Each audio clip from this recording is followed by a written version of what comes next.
IAS institute నిర్వహిస్తున్న all India scholarship exam pass అవ్వండి. 2 years ఫీజులో 50% మాత్రమే పే చేయండి. Welcome to Suman TV. మొత్తానికి రేవంత్ రెడ్డి ప్రభుత్వం తీసుకున్న నిర్ణయాలు ఒక్కొక్కసారి ఆశ్చర్యాన్ని కలిగిస్తాయి, ఒక్కొక్కసారి చాలా గొప్ప నిర్ణయాలు కనిపిస్తాయి. నిజంగా మనుషులుగా గుర్తింపు లేని ట్రాన్స్జెండర్స్ విషయంలో రేవంత్ రెడ్డి ప్రభుత్వం ఇవాళ చాలా గొప్ప నిర్ణయం తీసుకుందనే చెప్పాలి. ఇది ప్రభుత్వాన్ని పొగుడుతున్నాను కాదు. ట్రాన్స్జెండర్స్ సాధారణంగా మన ట్రాఫిక్ సిగ్నల్ దగ్గరికి వెళ్తే పంజాగుట్టకపోతే అక్కడికి వచ్చేసి అని కొడతారు. నిజానికి వాళ్ళు అడుక్కోవాల్సిన అవసరం ఎందుకు వచ్చిందంటే వాళ్ళని కనీసం మనం మనుషులుగా కూడా గుర్తించాం. చాలా చోట్ల ట్రాన్స్జెండర్స్ తిడుతుంటే అంటుంటారు, అలా తిడుతున్నావేంటి, కోపడుతూ ఉంటారు. కానీ అరే వాళ్ళు మనల్ని మనుషుల్లా చూస్తున్నారు, వాళ్ళని ఇంకోలా ఫీల్ అవుతున్నారు. ఎందుకు తెలుసా? ఎంతమంది చూస్తారు చెప్పండి మీకు ఎదురుపడే ట్రాన్స్జెండర్ని? పోనీ ఆ ట్రాన్స్జెండర్ని మీ ఇంట్లో పనికి పెట్టుకోగలరా? పోనీ ఉద్యోగం ఇవ్వగలరా? ఎవరో ఒక్కరిద్దరు ఈ మధ్య కాలంలో ఒక గడిచిన 5-6 ఏళ్ల నుంచి కొంత ఎడ్యుకేట్ అయ్యి మంచి ఉన్నత స్థాయి ఆఫీసర్లు అవుతున్నారు. మన దగ్గర ఆఫీసర్లు ఉన్నారు, లేకపోతే పోలీస్ డిపార్ట్మెంట్లో అవకాశాలు వస్తున్నాయి. కానీ ఇంత మాస్ నిర్ణయం తీసుకుంది మాత్రం ఒక రేవంత్ రెడ్డి అనే చెప్పాలి. ఇవాళ హైదరాబాదులో ట్రాఫిక్ సిగ్నల్ దగ్గర డబ్బులు అడుక్కొని పొట్ట పోసుకుంటున్న ట్రాన్స్జెండర్లకి ఒక అద్భుతమైన గౌరవాన్ని ఇచ్చారు రేవంత్ రెడ్డి. నిజంగా చెప్తున్నాను కదా, వాళ్ళతో ఎప్పుడైనా మీరు మాట్లాడితే చూడండి, మంచి చదువుకున్న వాళ్ళు ఉన్నారు, అందులో ఇంగ్లీష్లో మాట్లాడతారు, చాలా నాలెడ్జ్ ఉంది. మనకంటే ఇప్పుడు రెగ్యులర్గా ఉన్న మనకంటే సమాజం మీద వాళ్ళకి అవగాహన ఎక్కువ ఉంది. గతంలో ప్రభుత్వాలు వాళ్ళని ఈ ఎయిడ్స్ వ్యాధి నివారణకి, లేకపోతే ఎయిడ్స్ సోకకుండా అడ్డుకోవడానికి, ఎయిడ్స్ పైన అవగాహన కోసం వాడుకునేవాళ్ళు. కానీ ఒక హోమ్ గార్డ్ స్థాయి ఉద్యోగం ఇచ్చే ఆలోచన మాత్రం ఎవరు చేయలేదు, ఒక రేవంత్ రెడ్డి చేశాడు. నిజంగా ట్రాన్స్జెండర్లకు ఇది ఒక గుడ్ న్యూస్ అని చెప్పాలి. గవర్నమెంట్ ఏం డెసిషన్ తీసుకుందంటే, హైదరాబాద్లో ఎక్కడైతే ట్రాఫిక్ జామ్ అవుతుందో ఆ ఏరియాల్లో వాలంటీర్లుగా ట్రాన్స్జెండర్లని నియమించాలని నిర్ణయించుకుంది. వాలంటీర్లుగా నియమించడం ద్వారా వాళ్ళు ట్రాఫిక్ని కంట్రోల్ చేయగలరు. ఎందుకంటే ట్రాఫిక్ గురించి వాళ్ళకి కొత్తగా చెప్పాల్సిన పని లేదు, వాళ్ళకి చాలా బాగా తెలుసు.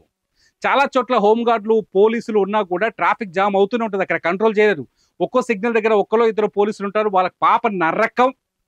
ట్రాఫిక్ని కంట్రోల్ చేయడం morning hours, evening peak hours చచ్చిపోతుంటారు వాళ్ళు. నిజంగా వాళ్ళు ఎట్లా భరిస్తారో అనిపిస్తుంది ఒక్కొక్కసారి చూస్తే.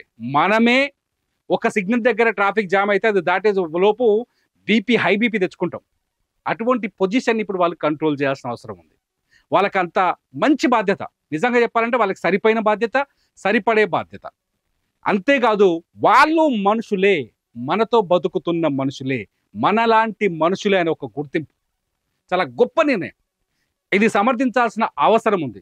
ట్రాఫిక్ సిగ్నల్ల దగ్గర డబ్బులు అడుక్కునే ట్రాన్స్జెండర్లని ఇక్కడ నుంచి తక్కువ చూపు, చిన్న చూపు చూడకండి. వాళ్ళు ప్రభుత్వం చెప్పిన బాధ్యతల్లోకి వస్తున్నారు, ప్రభుత్వం చెప్పే పనులు చేస్తున్నారు, ప్రభుత్వం వాళ్ళ చేత పనులు చేయించుకుంటుంది, మన చేత కూడా కాదు. మనకు ఉద్యోగాలు దొరికే కానీ వాళ్ళ చేత పనులు చేయించుకుంటుంది. వాళ్ళకి అది గొప్ప రెస్పెక్ట్. నిజంగా ట్రాన్స్జెండర్లకి తీసుకున్న విషయంలో మంచి నిర్ణయం తీసుకున్నారు రేవంత్ రెడ్డి. వీళ్ళకి ఎట్లా చేస్తారంటే, వీళ్ళు ట్రాఫిక్ హోమ్ గార్డు లాగా పనిచేస్తారు.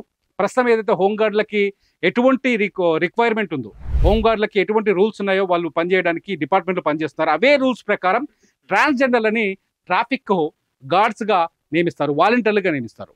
వీళ్ళకి కూడా నెలకి 15,000 నుంచి 20,000 జీతం ఇవ్వాలని గవర్నమెంట్ ఆదేశాలు జారీ చేసింది. 15,000 నుంచి 20,000 జీతం ఇస్తే వాళ్ళు అడుక్కోవాల్సిన పని లేదు, ఇంకా రోడ్ల చుట్టూ తిరగాల్సిన పని లేదు. రాత్రిపూట రైల్వే స్టేషన్ల దగ్గరనో, బస్ స్టాండ్ల దగ్గరనో, లేకపోతే కేబీఆర్ పార్క్ దగ్గరనో, లేకపోతే ఇంకో పార్క్ దగ్గరనో చప్పట్లు కొడుతూ మనుషుల్ని పిలవాల్సిన బాధ లేదు. వాళ్ళు ఇప్పుడు చీకటి బతుకులు బతకాల్సిన అవసరం లేదు. వాళ్ళు వెలుగులోకి, నిజంగా సూర్యుడు పొద్దు పొడిచిన తర్వాత జనంలోకి వచ్చే అవకాశం ఉంది, జనంలోకి వస్తారు. మేము మనుషులమే, మేము పని చేసి బతుకుతాం, మేము పని చేస్తున్నామని గర్వంగా మాట్లాడగలరు. ఎన్నో పోరాటాల తర్వాత ట్రాన్స్జెండర్లకి ఓటు హక్కు వచ్చింది. మన దేశంలో చూడండి ఎంత నీచమైన స్థితి అంటే, అలా చూడు మనుషులు అనుకో, ఇద్దరేరా మనుషులు, అయితే పురుషుడు లేకపోతే స్త్రీ.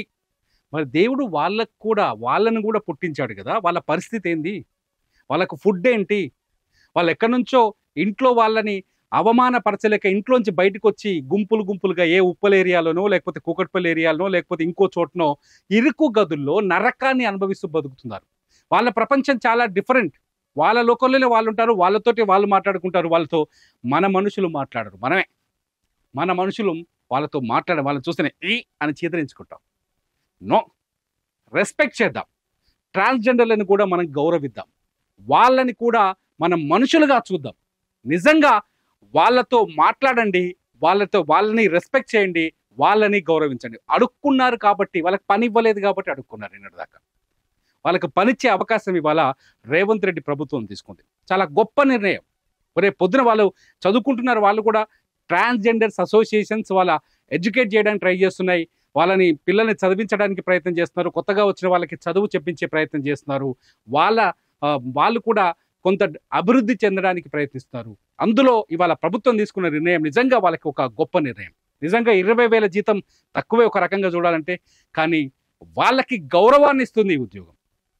సో నిజంగా రేవంత్ రెడ్డి తీసుకున్న నిర్ణయాన్ని మీరు సమర్థిస్తున్నారా? నేనైతే సమర్థిస్తున్నారు. మీరు సమర్థిస్తున్నారా, వ్యతిరేకిస్తున్నారా? ఈ వీడియో కింద కామెంట్ చేయండి. మీ కామెంట్స్ పైన ఖచ్చితంగా నేను ఇంకో వీడియో చేస్తాను. చూస్తూనే ఉండండి సుమన్ టీవీ.